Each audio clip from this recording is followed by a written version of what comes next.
The day has arrived for the big mushroom hunt. It's Sunday, February 2nd, and I caught up with Chris P. on his beautiful acreage just south of Fort Bragg. His property was incredible. I felt like I was on the set of Jurassic Park or The Walking Dead, where the scent was thick with fresh forest and all was quiet, except for the wind, the stream that runs through his property, and the occasional snapping of twigs from nearby animals. It was serenely spooky. It is like Jurassic Park. That fern is like 10 feet tall. Oh, this is just beautiful. And here it is, our first mushroom sighting, a candy cap, which apparently is better dried and used in sweets than used fresh. And Crispy told me if you let a candy cap sit on your dashboard and dry, your whole car will smell like maple syrup, and it totally worked. It's crazy how good these smell once they're dried. Next up is the orange peel cup fungus. Here's a little clip of Chris P. showing me to harvest this beauty. Root there is. I mean, it's like 2 little hairs, and that's about it. Oh my gosh. Orange peel, what? Cup fungus. Cup fungus. Yeah. We came across yellowfoot chanterelles, pig's ear mushrooms, hedgehogs, LBMs, which is short for little brown mushroom of unknown variety, and a super treat, the black chanterelle.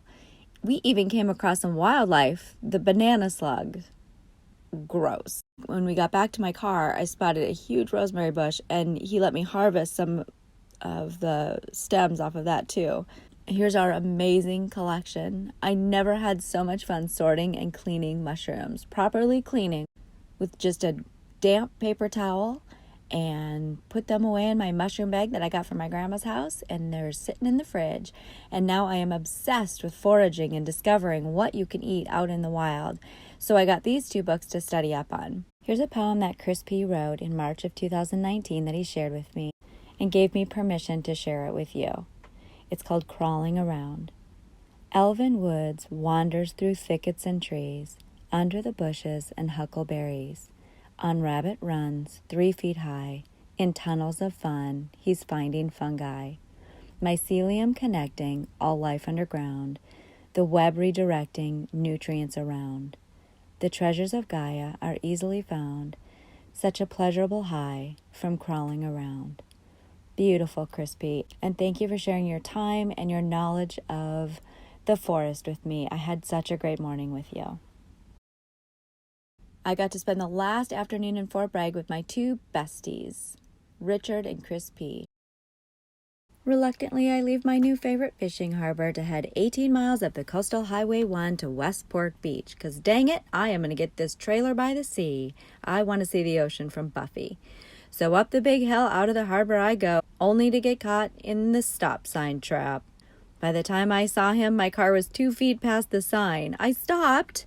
I just didn't stop in time. So, wah, wah. There comes the lights. Damn it. He walks up, and I babble all my excuses about how there's a tree in the way, and I'm distracted having to drive the one, and I'm new in town, etc., etc. But to no avail. He took all my stuff and said, "I'll be right back." "You're giving me a ticket?"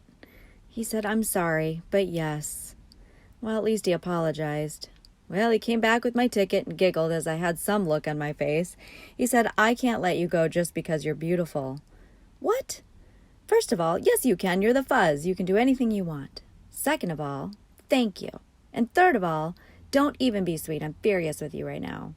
But okay, Officer Handsome, you got me. Spend my money wisely, California. Fill a pothole or something, 'cause these roads are taking their toll.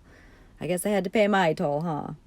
Well, moving on from there, I had a gorgeous and not as scary as I thought drive to Westport RV Park, where I almost had the place completely to myself. And it was windy here. Thankful to be off the road once again, I huddled in and set up camp. And as the sun was setting and the world was turning orange, I decided to brave the wind and get out there and walk the beach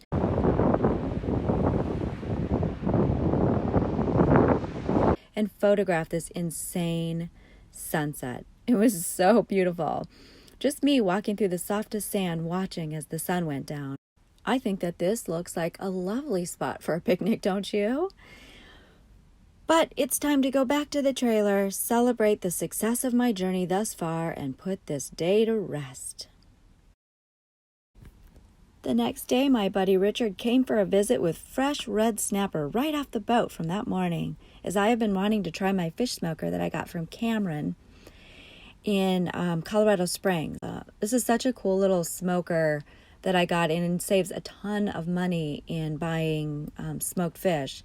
And I wanted to try it on the campfire, so he kindly brought that up. Before we did that, Ruby and I hit the beach to procure some more rocks. And I told him all about my ticket, and he giggled. He said, "Now, you and I just had a conversation about that stop sign not too long ago. They sit up there and watch you." And I was like, "Yeah, I remember." This beach had some new fun things to look at. There's a ton of barnacles and mussels and these crazy alien sea creatures. And I thought it was so cool. This I don't know what this thing is. This seaweed barnacle grappling looking thing was like hugging a rock and dried up like that. And I don't know what the heck's going on here, but this little tube is connected to like a crab and some teeth, and I don't know what's going on. But anyway, it was kind of cool. I didn't pick it up. I just photographed it and left it right there in the sand. And the sand was making some really cool formations. This ocean is like coming in from all different directions, and there's even a little river that runs through it. Every beach is so different. It's really, really fun to just kind of go beach hopping. It brings back such nostalgia for me, as I used to visit my grandparents in Oceanside, and my grandpa and I would walk and scour that beach and look for perfect rocks to tumble, and he'd make them into jewelry. I know you're with me, Grandpa. I love you. After we collected our rocks, we put this fish in the smoker, and just with salt and pepper and just a light coating of olive oil, 25 minutes later, we had this incredible smoked fish. It was amazing. And then I found these crazy looking pods on the ground. And I was like, "Richard, what the heck are these?" And he goes, "Well, those are eucalyptus pods. You have a eucalyptus tree right behind you." So he grabbed a handful of leaves and said, "Here, boil these in your trailer. Will smell good for days." Oh my gosh, I'm learning so much. Of course, I'm like, "Can you eat it?" No, he says you can't eat it. But I am going to do that. So I've got them hanging in a little bundle right now.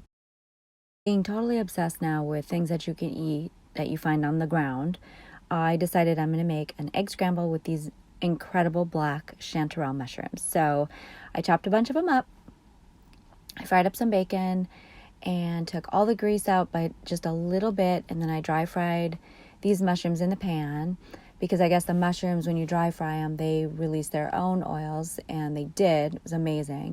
I put just a little bit more of the bacon grease back in when the mushrooms were cooked, and then I poured in the eggs, and I chopped up a piece of string cheese. But hey, you know what? I'm out of fancy cheeses, so I think that picking the mushrooms and the rosemary myself totally balances out my string cheese. This is glamping gourmet right here. I had sat down to a beautiful breakfast with two things that I harvested, with my coffee, my pineapple juice, and some reading materials, and back out on the beach that morning just for a little bit, just to look at these rocks. My heart just goes pitter-patter when I see a rock pile that I can dig through.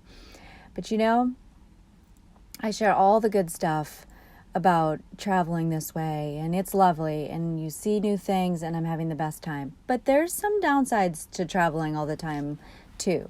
This is what my closet looks like every destination I get to, and that's if I'm lucky. That's if I'm lucky enough where the little hinge that I installed doesn't pop off and the closet's all over the floor. So yeah, that leads me to what this Stitchcraft is going to be at the end of this video, is some sort of hanger solutions. That's why I'm calling this video Happy Hangers. I'm hoping it's Happy Hangers. I don't know. It's trial and error. I'm going to let you guys see what it is like for me to just be like, I got to make something, and we'll see if it works. But I know a couple of you wanted to see the inside of the trailer, so I'll give you a little tour of what it looks like after 2 hours of setup. So when you first come in, this is what you see. And, you know, here's my little kitchen and my little bed with my games. And Julie, my 70s American Girl doll. Yes, I'm a freak of American Girl. I love everything that they do. She was born in the 70s, so she's kind of like the symbol of my childhood. And she's hanging out with Shelly, this mermaid that I made a few years ago. She comes with me too. My boys weren't so into American Girl, but I did get to play American Girl with Audrey, my niece, and Paige. And here's little Paige and this little cape that I made, and this Red Riding cape that I made for her doll. And I made Halloween costumes for our little dolls. And don't be surprised if you see an American Girl camping set from me at some point. I'm working on designing something like that because Julie needs her glamping swag too. And this is where I work. This is where I record everything. These little windows were frosted glass, and what I did was I took the bedspread and made them into slip covers for these windows and put pockets on them, which has been incredibly helpful to store all my favorite things. Some of my favorite movies, my little shelf of trinkets where I keep all my family things, my grandma's bell, my grandpa's cribbage board, my favorite books, my incense burner, just stuff that means things to me that I like to have along the way. And this is kind of like my view out the kitchen window. And look at these color pods in the sunset, you guys. So pretty. This is my official Buffy tag that I got from Airstream. These are my masterpieces. This is Josh, who's 27, and Grant, who's turning 21 in May. Such good boys, such handsome boys. And if that mockingbird don't sing, Mama's gonna bury it in the backyard. That's for you boys. Yeah, we're big South Park fans. Here's my States and Stitches hanging on my closet door. Here's my bathroom and my shower where I store my laundry and my trash and recycling when I'm not using it. And then here's walking out the door where we've got Giles, my watcher, if you're familiar with Buffy. This is my little bar area where I made the best cocktail ever. A 3-inch stem of rosemary and half of a cutie, and muddle that all up in a shaker, and then add 5 drops of bitters. I use tonic bitters here. And then I put 1/4 of a cup of vodka, 3/4 cup of guava juice, 1/4 cup of wine spritzer. Mix that all up, a little sprig of rosemary and orange peel in there, and you have the best cocktail. And that's just what I drank to sit down on my bed and try to figure out this hanger solution. So I'm going to work on that this week. Tomorrow I'm headed up to Eureka for a cribbage tournament. I'm so excited. And maybe I'll even win some money. You just never know. I'm going to go try my best. And I'll show you clips of that. And then I will, at the end of this video, show you my hopeful happy hanger solution. Friday morning, February 7th. I hang my new closet gear and hope for the best as I endeavor on one of the most winding, scary roads in America, the Pacific Coast Highway 1, which really wasn't as scary as I thought, and the most beautiful drive I've ever been on. But there are crazy twists and turns I couldn't share on account of I was in hyperfocus because there's guardrail missing turns you have to take at 15 miles per hour. But I arrived in Eureka safely with a view of the laundry room. Yep, laundry day soon. And out towards the bay until the big neighbors come in. Well, I did say the view changes every day, didn't I? And now the moment of truth. Crap. My closet is once again on the floor. But hey, look. My hanger huggers worked. Kinda. A few fell off, but they stayed together, and I only had to rehang a few. And the hanger pads kept my clothes actually on the hangers. But as for the rest of the closet, yeah, I'll be busy making more hanger huggers. But today is about cribbage. Well, I went over to the Moose Lodge in Eureka, California, and played some cribbage. 22 games, all back to back with a little break for lunch, and boy, it's exhausting, but so much fun. Here's a table set up with cribbage boards all lined up where we hope and dream of making some money off of each other. I met really, really nice people and some of the best cribbage players known to man. And this is me with my new friend, Jim. He's an awesome cribbage player, and he beat me, but only by 1 point. And then he flipped over the cards I threw to my crib and he said, yeah, you should have kept one of the 10s. And here we are just kind of getting ready for the big game. I only won 8 out of 22 games, but I learned a lot. Boy, it's fun. And I will be playing in the Reno tournament in March, weather permitting. So I'm very excited to catch up with friends old and new. In the meantime, we've got to figure out this closet situation. All you need to make these padded hangers is some scrap batting and less than a fat quarter of fabric, some thread, and some size 5 pearl cotton or something similar to work the blanket stitch at the end. So these hanger pads are specifically for the plastic hangers as shown here. I folded a piece of heavy paper in half and placed the angle of the hanger on the fold so that the curve of the hanger is 4 inches away from the edge. Note that the bottom of the hanger is on the left side and the slope of the hanger is on the fold. With a marker, trace around the hanger and cut out the shape with the seam allowance of around 1/2 inch. Between 1/4 and 1/2 inch is fine. Happily, this is not an exact science. Open up the shape and trace it out on a piece of scrap batting. And then cut the batting out directly on the trace line. And then use that batting as a template to cut 5 more pieces. And I just use the batting instead of the paper template because batting loves to stick to itself and it's just easier to cut around that. So normally for something this utilitarian, I would probably do the sewing part by machine if I was at my home base in Denver. But I didn't bring my featherweight with me this time, so I'm just going to show you this by hand. So what you do is just pin 3 of the batting pieces together. You should have 6 total. And then stitch them with 1/4 to 1/2 inch seam allowance. And again, this doesn't have to be exact, batting stretches out. So just try to keep the seam allowance even. Here I'm using a heavy thread, I think it's a size 12, and a back stitch. Don't stitch the straight bottom edge as we're going to use that to turn the piece. Just stitch along the curvy mountain shape. And knot it on both sides, of course. Turn the shapes right side out, and it doesn't matter which side has 2 and which side has 1.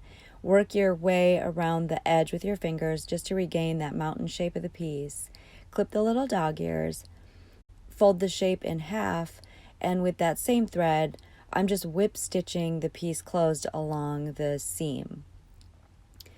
I'm using that same thread. And again, this can be done with a machine. And I didn't bother to stitch the straight edge because I know I'll be covering this in fabric.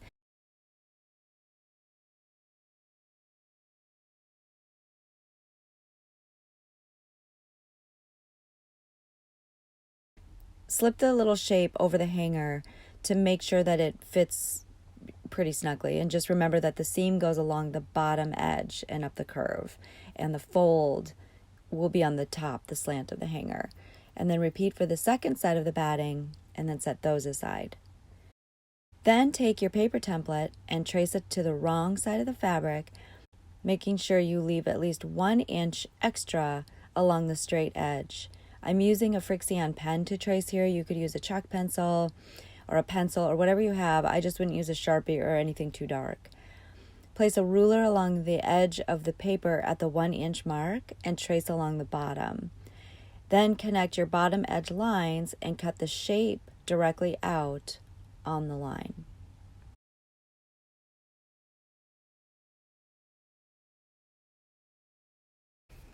Again, this part could easily be done by machine, but I'm going to show you by hand because that's what I have with me. Fold the fabric in half, right sides together, and place in a few pins. Stitch with a 1/4 inch seam allowance, somewhere between 1/4 inch and 1/2, along just the curvy side, and leave that straight side open for turning. And here I'm doing a running stitch with just needle and thread, picking up 3 or 4 stitches at a time.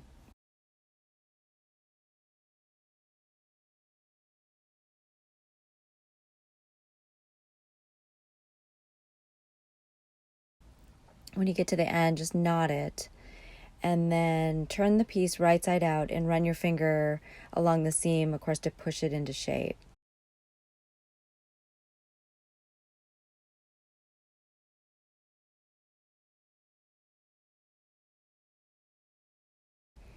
Matching the seams, stuff the batting piece into the fabric cover, pushing it all the way in so that it snugs up against all of the seams and that the straight edge will stick out probably about 3/4 of an inch.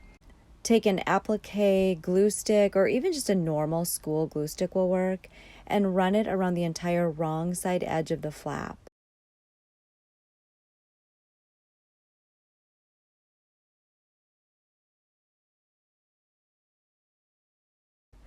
Tuck it into the piece. Make sure that it adheres to the visible layer of the batting piece.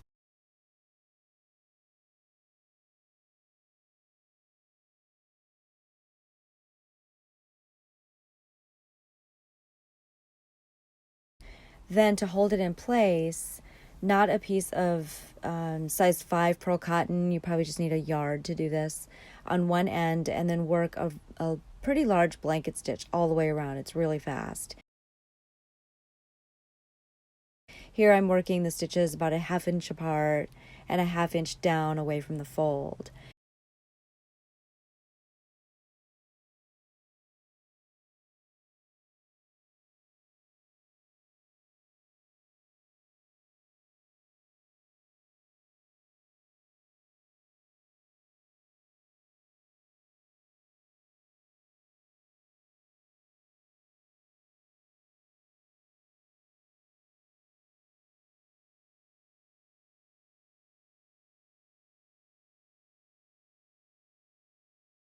Knot it, hide the tails under the fold, and then repeat the whole process for the second side. Then take a piece of just 1/4 inch elastic and cut a 6-inch piece and stitch each end to the inside seam. Just overlap it by like 1/2 of an inch. Make sure the elastic band lies flat and isn't twisted up when you sew it to the other side. And I'm just using that same size 12 thread to just quickly hand stitch it in place. It's really quick.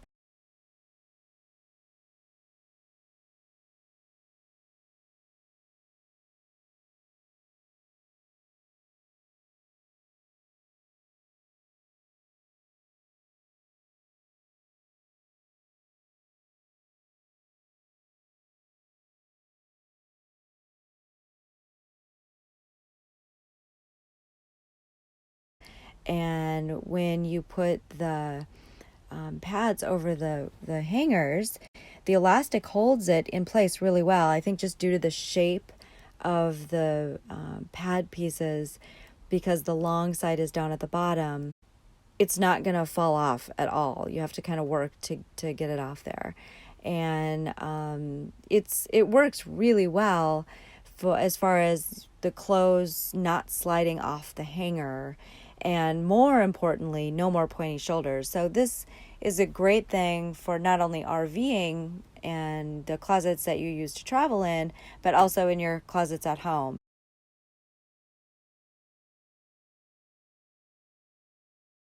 The next thing I want to show you is how to make the little bands that go around 5 or 6 hangers to keep them in a group, which actually seems to work. I'm pretty excited about that, so I'm going to make some more.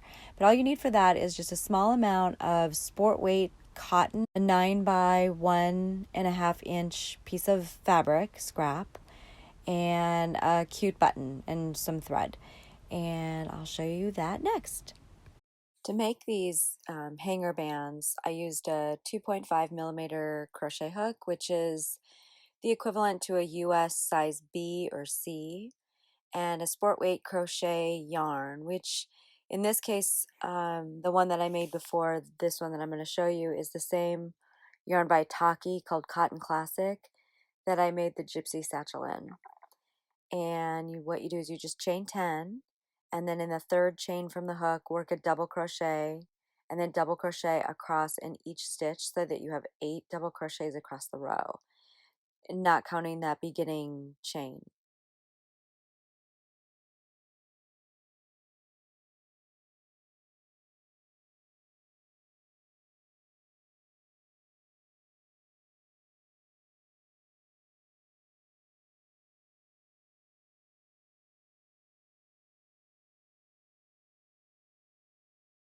At the end of the row, chain 2, turn the work, and then work 8 more double crochets across.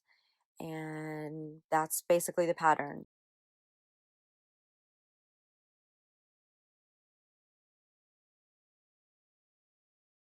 So once you have your double crochets, not including your chain 2, work 8 double crochets, and just keep going in that manner until you have 10 inches. Then once your piece is 10 inches, go ahead and weave in the ends on the long on both sides. And then with a smaller steel hook, which is a size 1, in the first one I used a 5 pearl cotton. In this one I'm using just some leftover sock yarn, and I'm just making a decorative fan stitch across one long side and up the short side. So you can work any shell pattern you like. You don't have to do this at all. This is completely decorative, but just might as well make it as cute as possible, right? So what I did was I slip stitched in the very first chain on the long edge.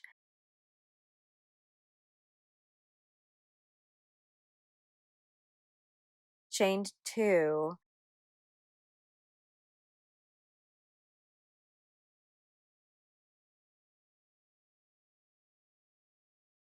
and then in that large chain space, work a single crochet, chain 2, half double crochet, chain 2, double crochet, chain 2, half double crochet, chain 2, and then a single crochet. So it's like the classic fan with a chain 2 in between each stitch.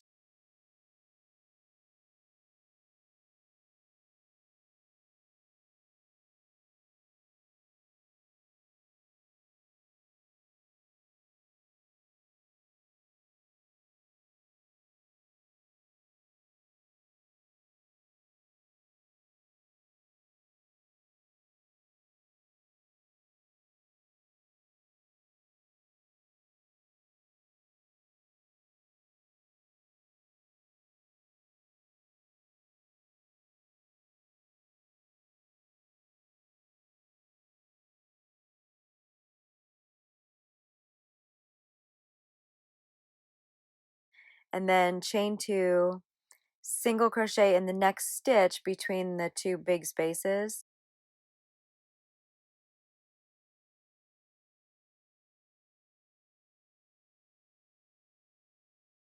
Chain 2 again, and then work that same fan pattern in the next large space.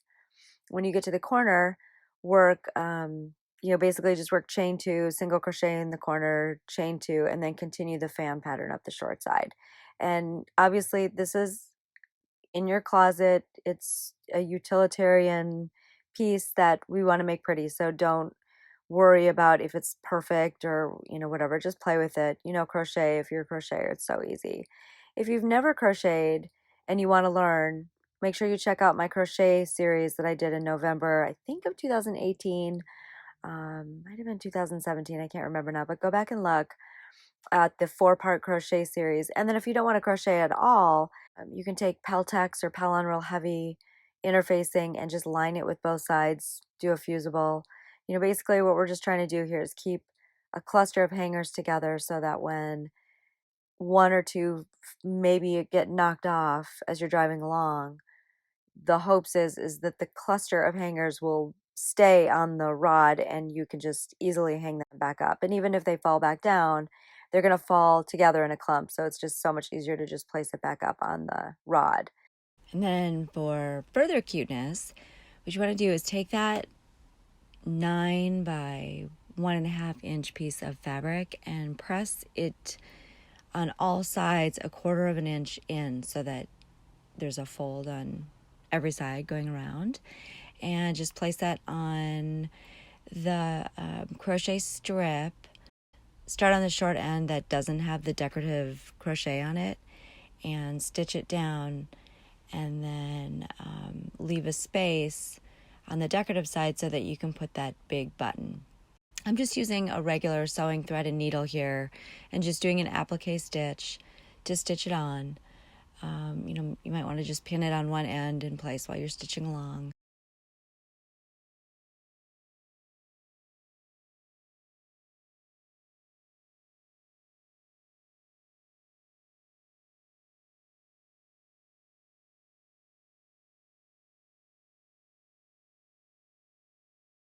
And then once that's on, go ahead and put a cute button, or maybe you want to sew on a shell from the beach.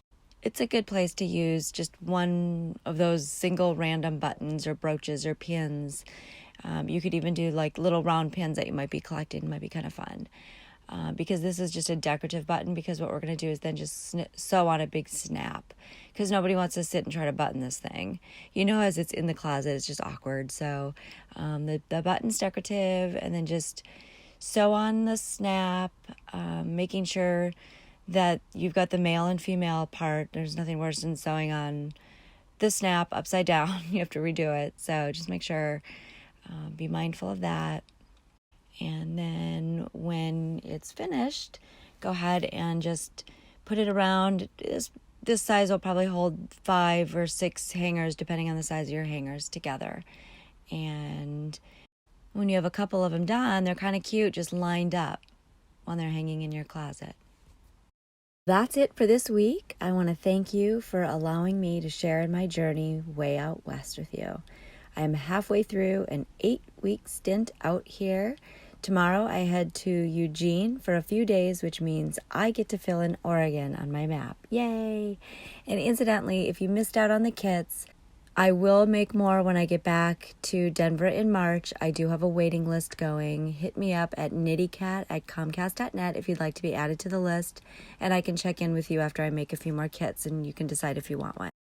Oh, and I wanted to share real quick, I did a scraps or bust video back in December, and I made this candle holder out of the scraps from my gypsy satchel project, and I had this feeling that it was going to create some really cool shadows along the Airstream wall, and it does. I love this, so I just wanted to share that with you.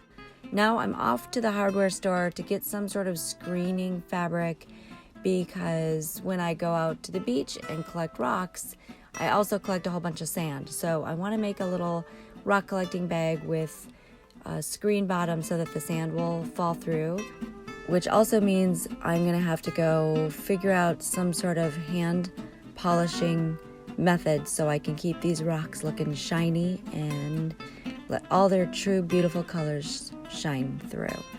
My new, completely unneeded hobby, rock collecting. Because Houston, I think we might have a problem here. Thanks again so much. Happy trails, happy stitching, and we'll catch you next week.